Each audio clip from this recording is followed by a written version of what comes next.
নমস্কাৰ, মোৰ অন্য এটি ভিডিঅ'লৈ আপোনালোকক স্বাগতম। এয়া কেঁচা হালধিখিনি দেখিছেনে?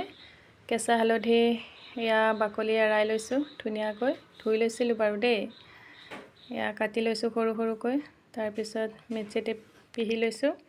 লৈ এয়া এইফালে আদা, নহৰু, পিঁয়াজ গোটেইখিনি ৰেডি কৰি লৈছোঁ। এয়া মিঠাতেল দি দিলোঁ কেৰাহীত। তাৰপিছত আৰু এই মাছখিনি ভাজি লৈছোঁ।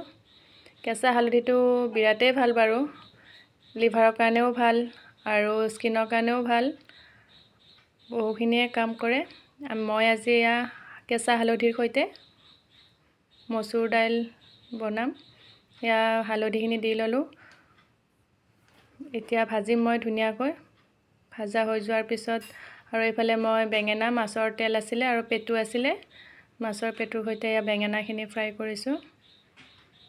নিমখ আপোনালোকৰ সোৱাদ অনুযায়ী দিব, মই নিমখ নিজৰ সোৱাদ অনুযায়ী দিছোঁ বাৰু।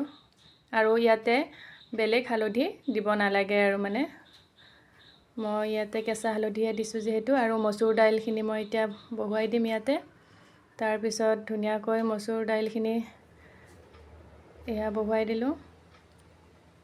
তাৰপিছত লৰাই থাকিব লাগিব যেতিয়া মানে ধুনীয়াকৈ ভাজা হ'ব।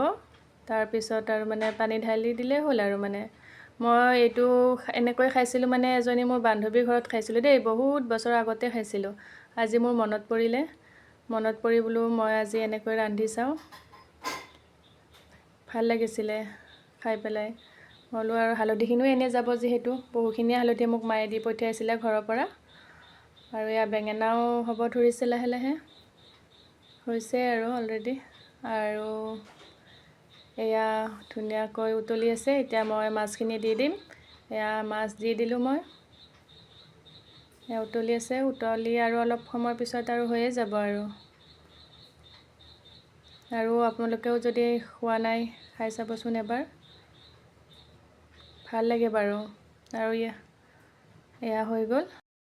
আজিলৈ আহিছোঁ, আকৌ কাইলৈ লগ পাম নতুন এটা ভিডিঅ'।